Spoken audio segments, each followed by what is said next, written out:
Lecture of COP 3402.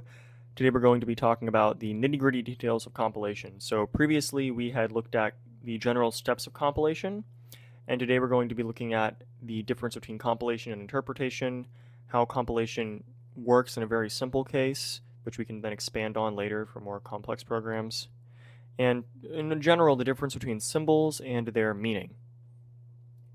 So a compiler is a way to implement a programming language. So a programming language, it does not have any inherent meaning on its own. So for instance, our processors in our machines, they can't actually run C code directly. This is why we have to run a program like GCC to compile our C code to a binary to run it. So in this example here, you can see we have GCC taco hello, hello.c. So we're compiling this hello.c file into a binary called hello. That binary contains machine instructions that our processor can execute, and we can initiate this by running /hello from our command line.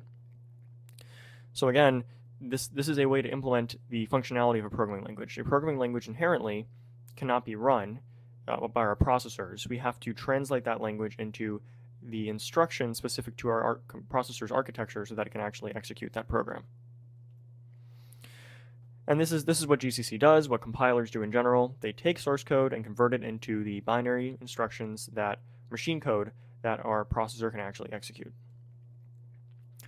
And compilers aren't the only way to execute programming language code, however. There's also interpretation. So we're going to be looking in this lecture at both compilers and interpreters. We're going to spend the rest of this course focusing on compilers, but I want to point out the difference between these two approaches here because they're the ones you're mostly going to interact with as a programmer. You'll be using compile languages frequently, in this course especially with C and C++, and so on. And for interpreting languages, you'll probably be using things like Python, JavaScript, and Bash.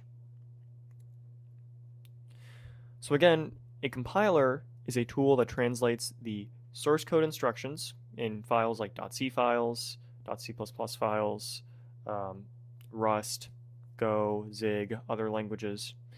It translates the code as you read it into the binary machine code that can actually execute on your processor. And what's critical here is that the compiled code, the machine instructions that we translate our source code to, should behave the same as the original source program would if we could theoretically evaluate that source code. The same way that we imagine the source code would run is how the compiled binary code should run. And on the other hand, so we just talked about compilation, interpreters do not translate, at least not generally, they do not translate source code to machine code. Instead, interpreters will read source code and execute it directly. So the Python interpreter is not translating your Python code to binary code. The Python interpreter, as an example, is reading your Python code and evaluating it as it's reading it, or as it is needed, I suppose. Now there are sometimes this difference gets a little muddied when you have things like just-in-time compilation, but we won't get into that in this lecture. The big idea is that both compilers, interpreters, and interpreters are a way to implement a programming language.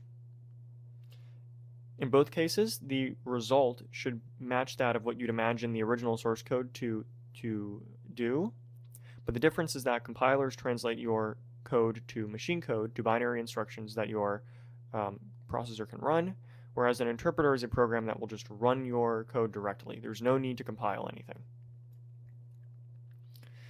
So let's go through maybe an example of this concept. Let's look at the code, or the expression here, 1 plus 2. So I'm going to open up a new window here on my machine, a terminal window that I have open. Let me adjust my microphone for 1 second. Okay, let me clip it onto here. Okay, so let's take a look at this expression we had saw, 1 plus 2. So I'm going to say echo -n to avoid echoing a new line character at the end of this string. You can see we have 1 plus 2 there. I'm going to pipe this to hexdump, HD, and look at the ASCII, not ASCII, but the hexadecimal representation of this expression and the ASCII code here on the right. ASCII text, I should say. So, is this hex code in actual machine code instructions for evaluating 1 plus 2 on my machine? Of course not, right? This hexadecimal values here, these hexadecimal values, are nothing but the ASCII representation of 1 plus 2. So I can actually illustrate this further. I'll go into Tmux here, split my screen. Let me actually set my prompt to be a little bit cleaner. There we go. Split my screen here. PS1 equals, so I'm just setting my prompt to be a $sign, so that way it's a little bit clearer to see what you can see on my screen. Okay, so let's do that. Run that expression again. Echo 1 plus 2 and pipe it to hex dump. Let me actually run this again without that trailing new line character, so we have just 1 plus 2. Now let's run man for the ASCII table. Man ASCII. And if I scroll down, you can see that the value 31, so here in the hexadecimal table, if I can find it, we have the hex values here. If I scroll down to 31, sure enough, 31 is the character 1, 32 is the character 2, and I know that if I look for 3b here, we'll see 2b,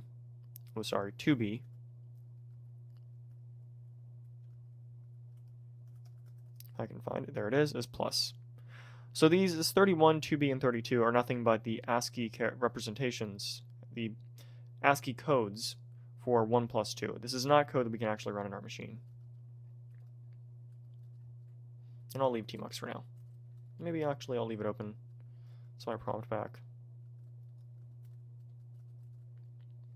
Let's return to the slides. So how can we actually run this expression on our machine, on our processor? Well, we need a compiler to do that. So let's take a look here at a very basic compiler, a very simple one. I'm going to open this one up here, vimcompiler.c, and let me create a new window here in the right so we can actually run this thing.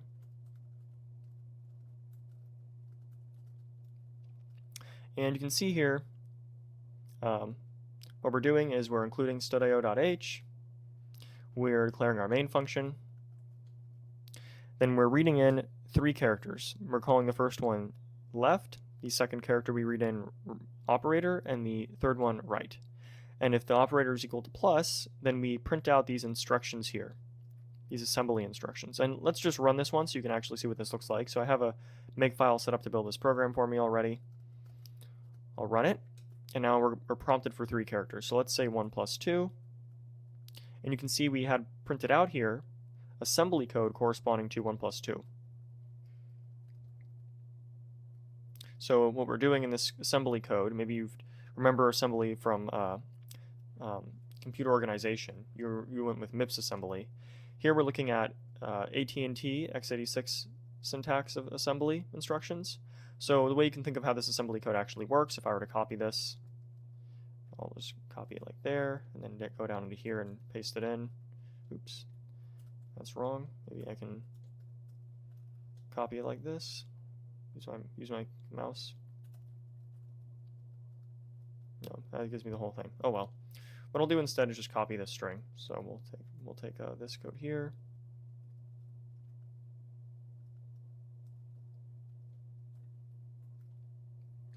So we had printed out $1, $2, RAX, RBX. We'll delete these new line characters. Okay. Let's make it nice and organized. So what this code is doing, conceptually, or not conceptually, but in actuality, is that this is saying move, or maybe what I should say is equals. So RAX, %RAX equals 1. Here we're saying %RBX equals 2. And in general, with these instructions, the destination is on the right. So it's source and then destination. So we're saying move the value 1 into RAX. Maybe the way I should represent this is more like 1 goes into RAX like that. And maybe I should say 2 goes into RBX just like that, make it more clear.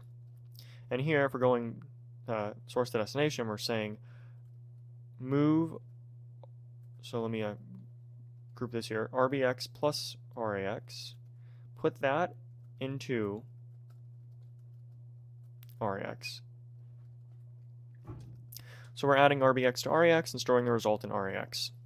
So effectively what this is doing is adding 1 plus 2. So whatever values we passed in is going to be put here as a literal value. So literally 1, literally 2 in the case of the example we gave here, and then adding it together. So we could actually rerun this program and say 3 plus 7, and now we have instead 3, 7. So we have a general compiler here for generating the instructions for 1 plus 2. Now, one thing I want to point out actually is that we are defining the syntax here. So if we wanted to, there's no inherent value. Again, I want to point this out. There's nothing inherently special about the plus symbol here. What we could do instead is change the plus symbol to, I don't know, the tilde character. And now if I recompile this program and then run this here, compiler 1 plus 2 will get no output. Now I can use the syntax, 1 tilde 2 to obtain the desired output. So again, the symbol plus does not have any inherent meaning. It's just how we're interpreting it, how we're compiling our code is what gives it meaning.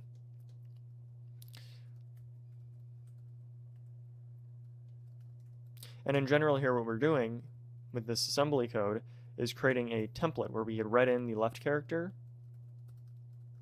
the right character, and then the action we perform depends on the operator that we were passed in. You can think of it again just like a template that we're filling in.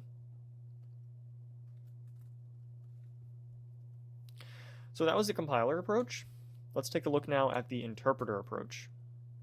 So I'm going to edit this other file here. We're doing the same thing in the beginning. We're reading 3 characters, left operator and right. But now we're declaring these left num, right num, and result values.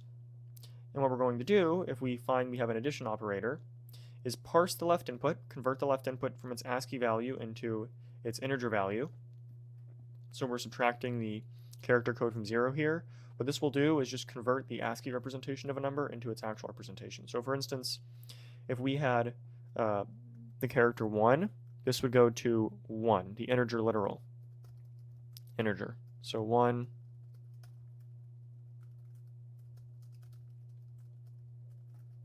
That's all this line here is doing, this minus 0. So we're converting this to integer, so I'll just say ASCII character to integer. Leave that here as a note.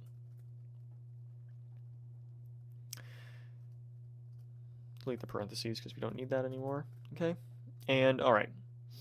Now we're then parsing the right number as well, converting the right number to an integer, and then we're storing the result in this result variable, left num plus right num, and then printing it out immediately. So if I were to run the interpreter, I'll compile this now, and if I pass 1 plus 2 here as before, you'll see we get 3. And then I can again run this for any other code, so I could say 3 plus 7, and we get 10.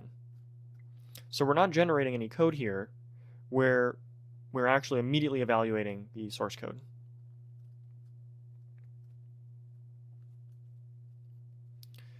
So again, the compiler will generate the machine code for addition, whereas the interpreter will actually perform the addition. And in our compiler here, if I go back to the compiler code, we're not generating machine code, we're actually generating assembly code. But compilers in general will be able to generate machine code, which can actually be executed. But in this case, we're generating assembly code, which we can then use an assembler to compile to machine code for us. Now, what if we want to extend this language for more support, to support more syntax? So we could add, for example, exponentiation as a built-in, and this would be kind of cool because there's no machine instruction for assembly, and there's also no built-in C syntax for expressing exponentiation. So we can actually get some built-in support for a operation that we do not immediately have already available to us in machine code or for C programs. So let's see how we would actually do this, both the compiled and interpreting approach. So here we're going to do, in this program here, we read in the left character, operator, and right character. We're converting the left num and right num to their integer values and then declaring a variable for storing our result. First, we'll just print our input to make sure it's correct, and then we're going to generate both the compiler output here and then the interpreter output here. So let's go up and see how this actually works. In the compiler branch of things, the compiler side of things, we're going to look at the operator in this switch statement here, and if we see a plus symbol, we emit the instructions for plus as we saw before, and if we see an exponentiation symbol, we generate code. I'm not going to explain how this code works. So we generate machine code that effectively performs exponentiation. So we're not doing it immediately, but we have to generate a series of steps to execute exponentiation for us. It's almost like you're generating the code for a function that performs exponentiation. Now in the interpreter approach, we can just compute the result like so, by doing left num plus right num for addition. And for exponentiation, we can just declare a loop and loop until the number on the right is 0. We keep multiplying the result by the left number. And this lets us to basically just perform exponentiation. And then finally we print the result. So if I were to run this, let's compile it actually, language.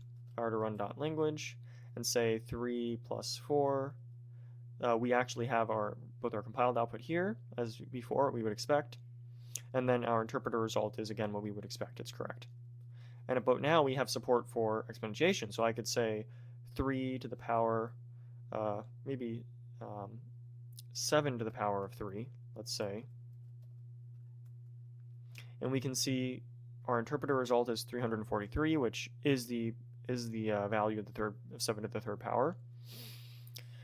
And we also have some code here from the compiler that actually performs exponentiation. So I'm not going to go over how this all works in general, or how this all works in specific, but the big idea is that this is just looping. It's not looping until we compute the exponent of the number on the numbers given.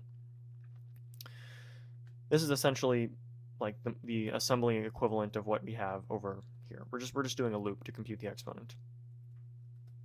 But that's not really so important. The important thing here to take away is the distinction between compilation and interpretation. Compilation generates actual instructions. Interpretation does not. Interpretation just evaluates the given instructions. So one of the tricky things about compilers is that when you're writing a compiler, you're really juggling 3 languages, right? You are juggling both the, let's see, we already saw this. You're juggling the programming language you're implementing the compiler in. So we have our C code here. You're also balancing the code you're writing, you're trying to translate. So in the case of our compiler here, we're translating functions or expressions like this form, x plus y, number plus number. That's the second language we have to take into account. And then we have to also understand our target language. So for 1 plus 2, we actually have, let's see, 1 plus, oh, I think I had changed the syntax, hadn't I? Let me just recompile that. Compiler, 1 plus 2. We have to also balance as a third language the machine code, or assembly code in this case, that we're generating. So again, for compilers, you have to balance 3 different languages. The code you are writing a compiler in, the code you are reading in, the compiler is reading in, and the code that the compiler is generating. And if you want to learn more about all of this, which I encourage you to do if you find it interesting at all, then I recommend taking Dr. Paul Gazzillo's compiler construction course here at UCF. I'm not sure if he's offering it this next semester, this summer or this fall. You can check the catalog, but if he is, I strongly recommend taking it. He goes over all these concepts in more detail, and you even go over how to perform compiler optimizations. So ways to make the code that you compile even faster than what you would think it would how you think it would be based off of the original source code. Now there's sort of a distinction here in compiler design between the front end and the back end. Now I want to let's see if I can illustrate this. Alright, well I'm not going to illustrate the front end versus back end, but I will illustrate the difference between compilation and interpretation here. So when we have our program, for example prog.c, we want to run it on our CPU. We first have to pass it through GCC to create the executable file, and then that can run on our CPU. What's important to note here is that this is not the only input when we're running our program, because remember, while our program is running, we also have to contend with, or rather process, bless me, sorry, I sneezed. We have to process inputs. we also have to process or generate our outputs.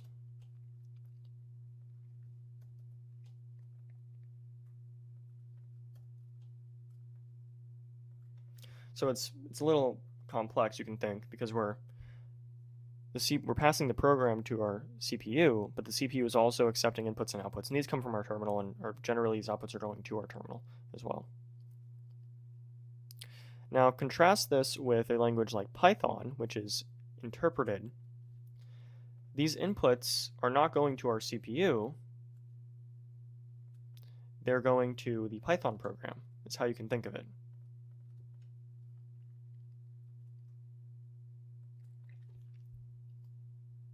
So conceptually, and we'll go into this in more detail in a second, but conceptually, we're running our Python scripts using the Python interpreter, and the interpreter is what's also accepting our input and output, accepting our input and producing our output.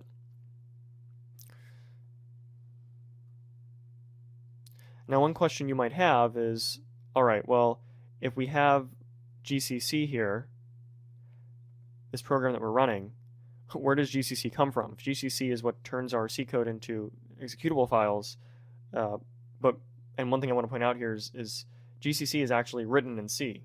So somewhere along the line here, you have like gcc.c, and this is going to GCC as the output.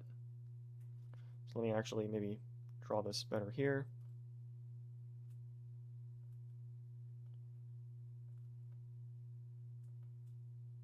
Yeah, that looks nice.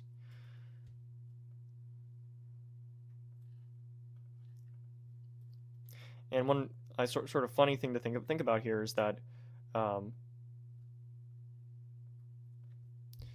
we have to pass our GCC source code to GCC to generate GCC.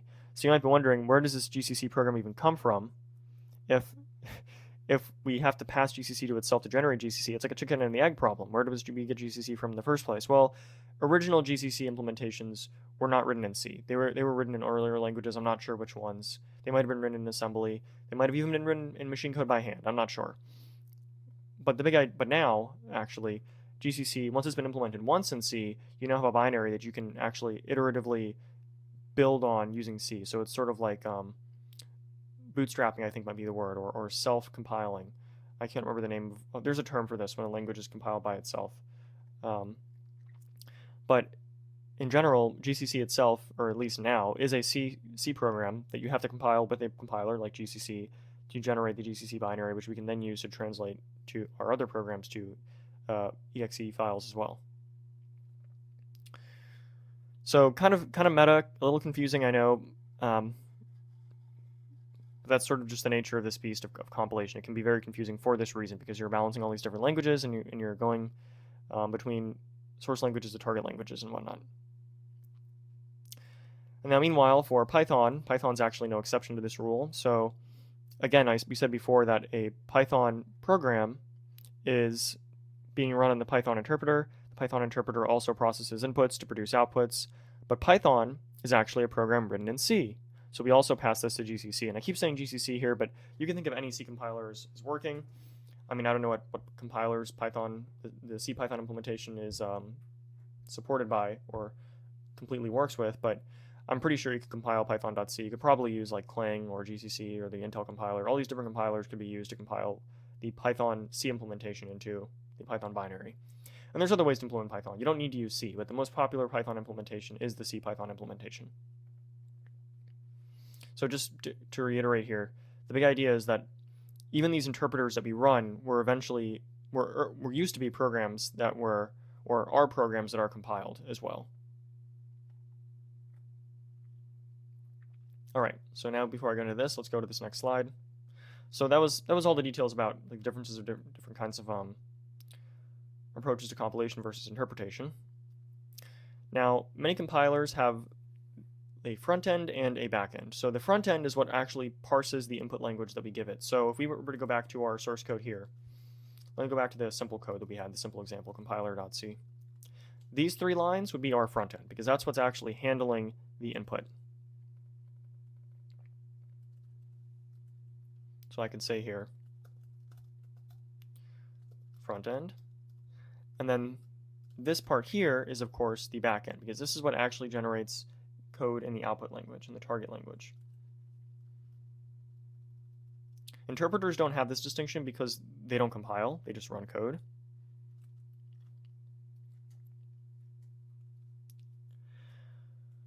And meanwhile, we have the, well, not meanwhile, but in modern languages, we also have what's known as a middle end. And the reason, well, I'll get into it in a second, but the middle end provides an intermediate language. So why would you want to use this? Well, let's take a look at our slides again here, or our drawings here.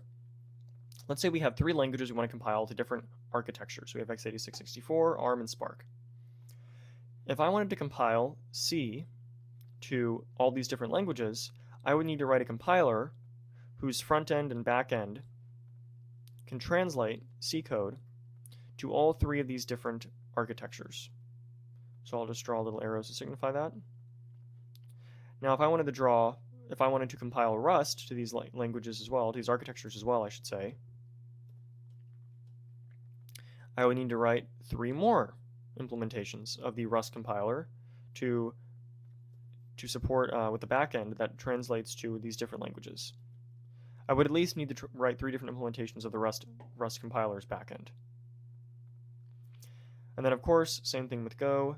If I wanted to translate Go to these three different architectures, I would need to, of course, write three more implementations translating Go to these different architectures. So in general, what we'll have to contend with here is M by N, different implementations. This is a problem. This is a problem because it doesn't scale very well. For every M languages we have and N architectures, we have to produce M by N implementations. So what is an alternative here? Well, the alternative, I'm going to copy all this now and drag it down. Actually, what I'll do is drag it to the right.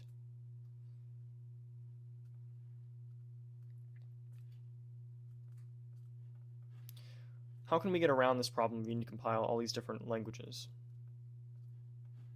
Let me just drag click this here. Okay. Better, that's better. Okay, now I'll zoom in on this. Well, we can do, instead of going all in one with the middle ends and back ends and whatnot, and translating languages to target languages directly,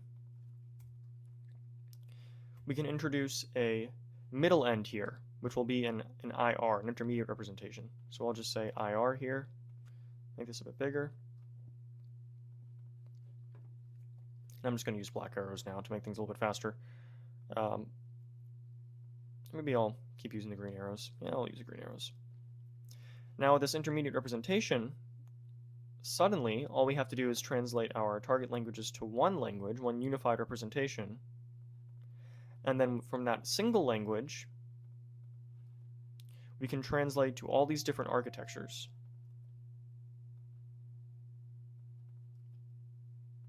So by adding this so-called middle end here, which is sort of a misnomer, right? I mean, the whole point of a middle is that it's not an end, but oh well. By adding this middle end, instead of generating M by N implementations, we only have to do M plus N implementations. Way more efficient for developers. Way less work needed to support translation to all these different architectures. And that is exactly what the LLVM compiler infrastructure provides for you. So this was a research project from a few years ago, a research paper and project that has really kind of revolutionized compiler technology. The big idea is that you have all these different front ends, like we saw before, the different languages you write your code in. You compile them to the LLVM IR, intermediate representation, and then LLVM provides tooling to translate that into all these different architectures for you.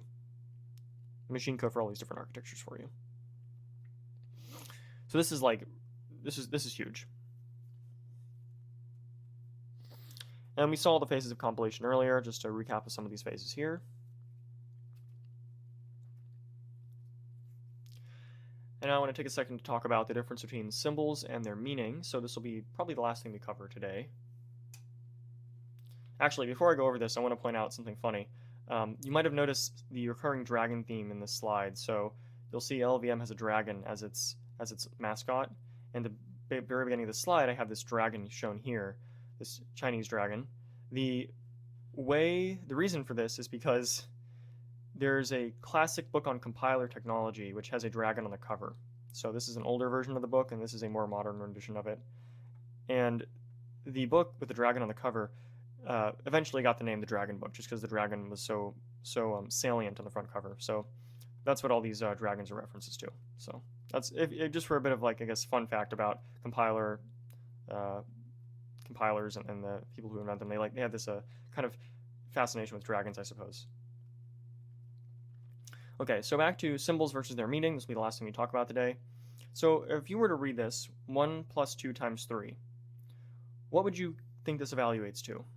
Well, traditionally in primary school, and at least in the US, we're taught PEMDAS, order of executions, which would dictate that we would execute 2 times 3 first to have 6, and then perform addition to generate 7.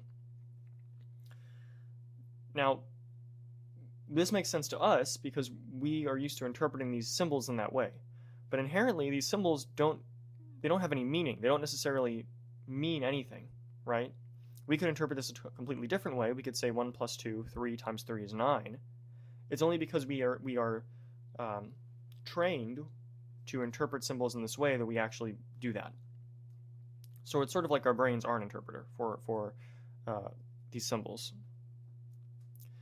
Now what about this example, 6 divided by 2 parentheses 1 plus 2 parentheses. I think this was trending on social media some years ago, something like this. You'll probably have a much harder time evaluating this. You're probably struggling a little bit, and that's because this syntax here, this code, these symbols, their meaning is ambiguous. It's vague. It's not clear to us how we should actually execute these instructions, what the order should be. Should we distribute the 2 first? Should we perform the parentheses here, the operation inside these parentheses, should we evaluate that first? It's unclear. And as we're going to see later in this course, ambiguity in grammars and ambiguity in meaning can lead to all sorts of problems if it's not taken care of immediately. So again, the problem here is not that the symbols are wrong. The symbols, again, don't have any inherent meaning.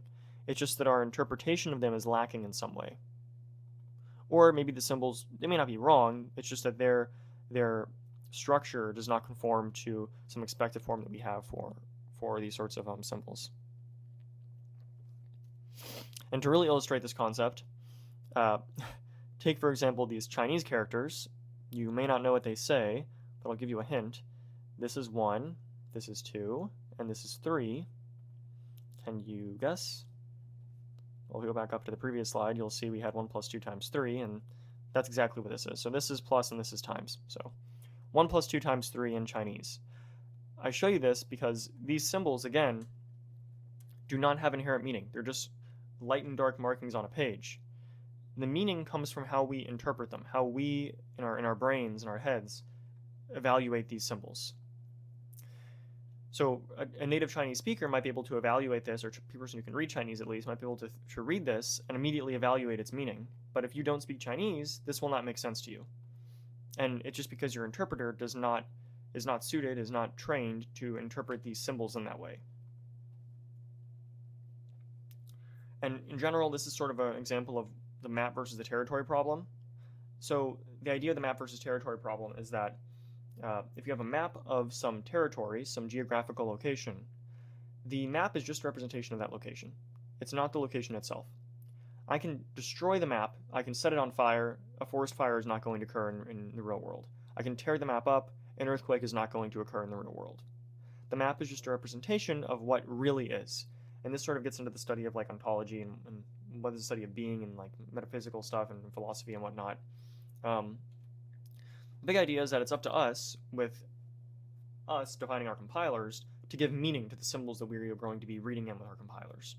So I'm going to end the lecture there, but just know that in the later half of this course, in our future projects, we're going to be converting symbols, which inherently lack meaning, into instruction or machine code instructions for our processors, which actually have meaning and can be executed by our hardware.